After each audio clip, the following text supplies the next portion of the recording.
Hello, c'est Alice. J'espère que vous allez bien. Je suis ravie de vous retrouver pour ce nouvel épisode de notre podcast BCG Women Stories. Quel est le quotidien du travail dans un prestigieux cabinet de conseil ? Quelles sont les sources de motivation et d'épanouissement dans ce métier ? Comment concilier vie professionnelle et vie personnelle ? Comment construit-on sa carrière dans cet univers en tant que femme ? Voilà beaucoup de questions auxquelles on va tenter de répondre avec mes invités, des talents féminins aux profils variés qui chaque jour, à leur manière, façonnent leur parcours de carrière. Alors que vous soyez étudiante, jeune diplômée ou expérimentée dans le monde du travail, vous découvrirez à travers ces témoignages sincères, inspirants et toujours passionnés qu'au BCG, il n'y a pas de modèle unique et c'est ce qui fait la force des équipes et du groupe. Pour ce nouvel épisode, j'ai invité Cécile. Après 7 ans dans le secteur de la banque et notamment de l'inspection générale, elle a rejoint le BCG en tant que consultante. Aujourd'hui chef de projet, elle revient sur ses premières années d'expérience, sur sa transition vers le conseil et son rôle en tant que référente sur les sujets parentalité au BCG. Bonjour Cécile, bienvenue dans ce nouvel épisode de BCG Women Stories. Bonjour Alice, enchantée de te rencontrer. Enchantée de même, alors je suis ravie de pouvoir échanger avec toi aujourd'hui. Cécile, tu es Project Leader au BCG, spécialisée sur les institutions financières. Tu es également référente sur les sujets de parentalité. Tu vas nous expliquer ce que ça implique. Mais avant d'évoquer tout ça, revenons un petit peu en arrière. Tu as obtenu un bac scientifique avant de te lancer dans une prépa HEC à Annecy, puis d'intégrer le parcours grande école de l'EDEC. Quels ont été les temps forts de ces années d'études ? Oui, effectivement, moi j'ai grandi en Haute-Savoie et j'ai fait ma prépa à Annecy. Du coup, je pense que ce qui a été très fort pour moi pendant les 4 années d'école, c'est de toujours bouger et voyager. J'ai d'abord commencé par passer 9 mois à Nice, puis 4 mois à New York, 4 mois à Pékin, de retour à Nice pour 6 mois, puis Paris pour une année de césure, et enfin Lille en dernière année pour mon master. Et j'ai vraiment pris beaucoup de plaisir à m'ouvrir à tous ces horizons pendant ces 4 années. Alors, en 2012, tu es jeune diplômée. Est-ce qu'à ce moment-là, tu songes déjà à travailler dans l'univers du conseil ? Alors oui, en dernière année d'école, j'ai fait un master spécialisé en conseil, en stratégie et en organisation. Je postule en conseil, notamment dans un cabinet qui avait un partenariat avec mon master. Mais le contexte économique à ce moment-là n'est pas très favorable et on ne me propose que des stages que je suis obligée de refuser, notamment parce que je dois rapidement commencer à rembourser mon prêt étudiant. Donc là, à ce moment-là, tu décides de t'orienter vers la banque et l'inspection générale. Qu'est-ce qui t'attire vers ces métiers-là ? Alors pendant mon année de césure, j'ai fait un stage en banque, ce qui m'a permis de découvrir le secteur et notamment de savoir qu'il existe en banque des métiers d'inspection générale qui sont finalement assez proches de ce qu'on peut faire dans le conseil en termes de méthode de travail. L'inspection générale, qu'est-ce que c'est ? C'est de l'audit interne. Donc on couvre tous les domaines et les métiers de la banque et on s'assure que les risques sont bien identifiés, pilotés et maîtrisés. La finalité est assez différente de ce qu'on fait dans le conseil, mais on travaille par vagues de missions, en petites équipes et en changeant d'équipe à chaque mission, sur des thématiques complètement différentes à chaque fois. Et tout ça, c'est finalement assez proche de ce qui m'attirait dans le conseil. Entre 2012 et 2017, tu occupes plusieurs postes à l'inspection générale de LCL. D'abord inspectrice, puis chef de mission adjointe, chef de mission. Qu'est-ce que tu retiens de ces années-là ? Oui, exactement. Je fais ce qu'on appelle le parcours complet à l'inspection générale, avec d'abord un grade d'inspectrice qui ressemble à celui d'associate ou de consultant chez nous au BCG, puis des grades de chef de mission adjointe et chef de mission sur lesquels on commence progressivement à manager. Ce sont vraiment des années qui passent à toute vitesse parce qu'on a un rythme de travail super intense, on touche à des sujets très variés. J'ai par exemple fait des missions d'audit de réseau d'agences bancaires. Donc on fait de l'analyse de dossiers à distance, mais on va aussi voir comment ça se passe dans les agences, dans les locaux techniques où on ouvre les distributeurs de billets, donc c'est plutôt rigolo. Mais aussi des missions sur des thématiques ou des activités complètes. Par exemple, la distribution de produits d'assurance. Et également des missions d'audit de fonctions support, par exemple, auditer les ressources humaines. un peu plus originale, j'ai aussi eu la chance de partir aux Antilles pour auditer des prestataires externes. Et ça crée vraiment des super souvenirs. Je pense notamment à l'atterrissage sur le tout petit aéroport de Saint-Barthélemy dans un tout petit avion avec les transporteurs de fonds et les énormes sacs de billets pour aller faire la tournée de tous les distributeurs. C'était plutôt sympa. C'est aussi à l'inspection que j'ai eu la chance de faire mes premières expériences de management. Donc tu découvres ce que c'est que le management. Qu'est-ce qui te plaît dans ces fonctions-là ? Alors le management, je pense qu'on apprend en le faisant. Forcément, au début, on fait des erreurs. J'étais très jeune, 25-26 ans, sur mes premières expériences de management. Et ça permet de se tester et de se découvrir soi-même, tout en faisant progresser les équipes sur les mêmes points que sur lesquels nous, on a travaillé très peu de temps avant. Donc à l'issue de ces 5 années, tu quittes LCL et tu rejoins l'inspecteur général du groupe Crédit Agricole et son CODIR. En quoi consiste alors ton poste ? À l'issue de mon parcours, on me propose un poste auprès de l'inspecteur général groupe Crédit Agricole. Alors il faut savoir que LCL, c'est une filiale du groupe Crédit Agricole. Et donc au cours de mon parcours, j'avais déjà eu l'occasion de faire 2 missions pour l'inspection du groupe. Donc c'était un environnement connu et une sorte de continuité dans mon parcours.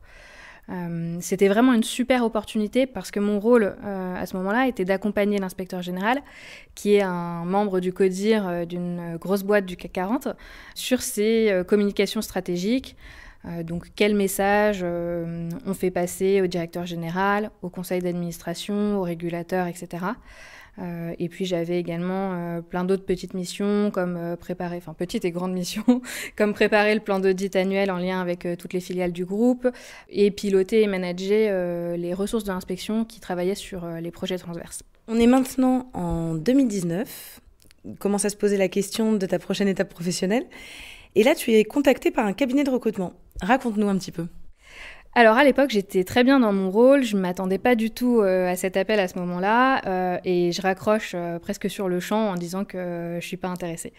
J'étais quand même sur un poste qui est un poste tremplin en banque et qui m'ouvrait plein d'opportunités en interne et j'avais du coup pas tellement l'habitude de répondre aux sollicitations externes. Mais les jours qui suivent, l'appel me trotte un peu dans la tête. Je repense à ces années d'étudiant où je rêvais de faire du conseil. Et puis, je résiste pas et finalement, je rappelle. Et je me prends vraiment au jeu après quelques échanges avec des personnes du BCG et lors des semaines de préparation aux entretiens. Même si c'est des semaines hyper intenses pour se préparer, notamment aux études de cas, surtout lorsqu'on travaille déjà, c'est aussi hyper stimulant. Et en fait, je rêvais de retrouver ce rythme de missions qui s'enchaînent, de missions variées qui s'enchaînent, que j'avais connu lors de mes 5 premières années de carrière. Et est-ce que tu sais ce qui les intéressait dans ton profil ? Pourquoi les équipes du BCG t'ont contacté à ce moment-là ? Alors, je pense que BCG recherche en permanence des profils un peu expérimentés, avec quelques années d'expérience. Les métiers d'inspection, comme je le disais, on travaille sur des méthodes de travail assez similaires, donc c'est plus facile pour s'intégrer et ça intéresse les cabinets de conseil.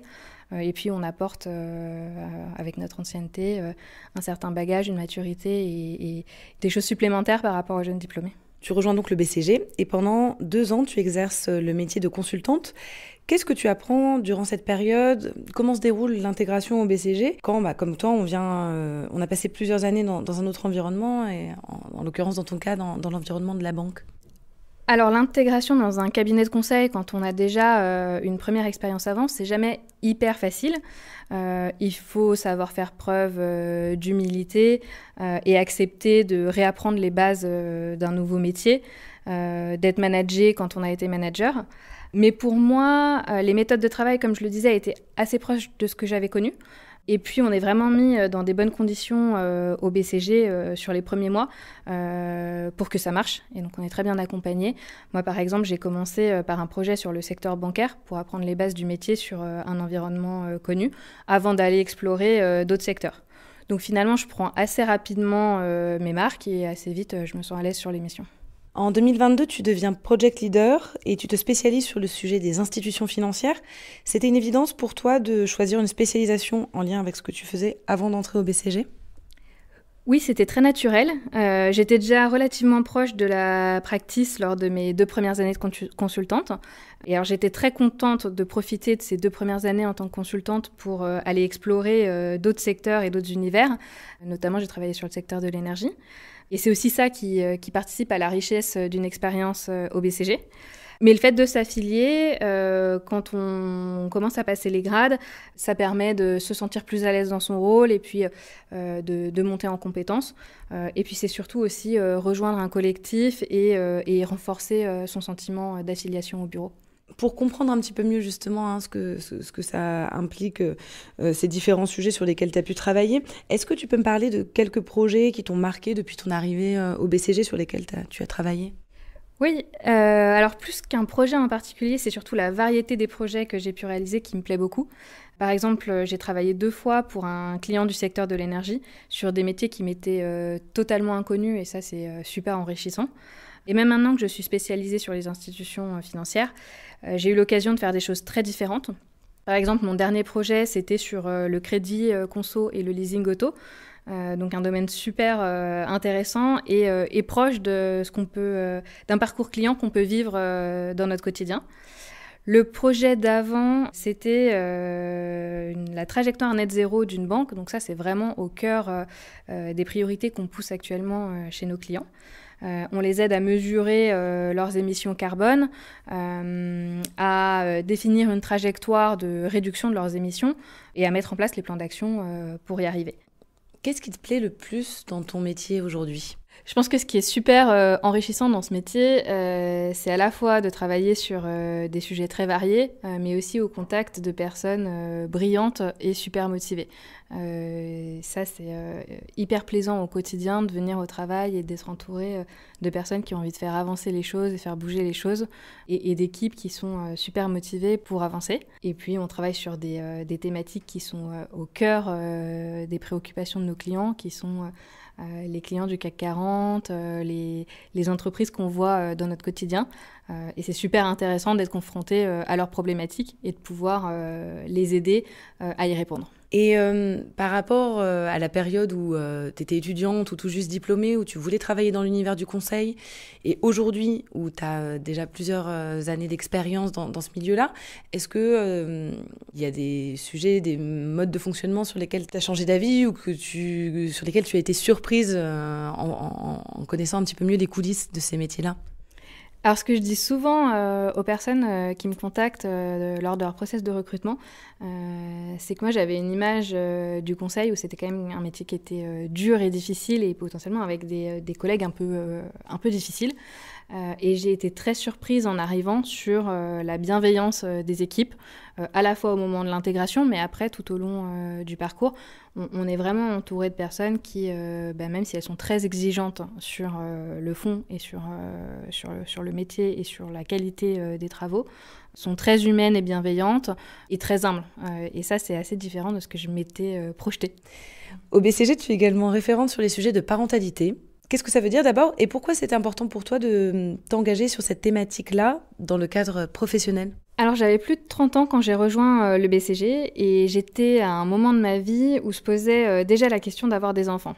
Donc autant il était à ce moment-là hors de question pour moi de passer à côté de cette opportunité professionnelle, autant il était également hors de question de mettre de côté mes projets personnels. Donc en entrant au BCG, je savais déjà qu'assez vite, il faudrait que j'arrive à concilier le challenge d'une vie de consultante et d'une vie de maman. J'ai eu mon premier enfant un peu plus d'1 an après mon arrivée au BCG et j'attends actuellement mon deuxième. Donc c'était à la fois super naturel et très important pour moi de prendre ce rôle de référente sur les sujets parentalité et de contribuer à faire en sorte que ça marche pour les parents au BCG.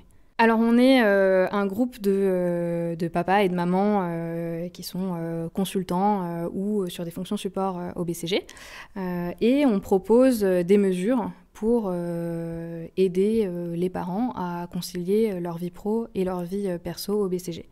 Les 2 grands projets qu'on a menés cette année, c'est le premier d'élargir le nombre de places en crèche que cofinance le BCG pour ses salariés. Et le deuxième, d'allonger la durée des congés maternité et coparents. Sur les places en crèche, le BCG Paris propose et cofinance 60 berceaux dans un réseau de crèches partenaires. Et l'objectif derrière, c'est vraiment que chaque parent qui le souhaite puisse bénéficier d'une place en crèche. Sur les congés parentalité, BCG Paris offrait déjà la possibilité aux femmes enceintes de passer à 80% payés 100% pendant le temps de la grossesse et aux coparents de prendre 2 semaines de plus que le congé légal. Et cette année, on a reçu un super soutien des directeurs associés du bureau pour nous permettre d'allonger de 8 semaines la durée du congé maternité comme du congé paternité ou coparent. Donc ça veut dire pour les femmes, en général, un congé légal de 16 semaines, auquel s'ajoutent 8 semaines.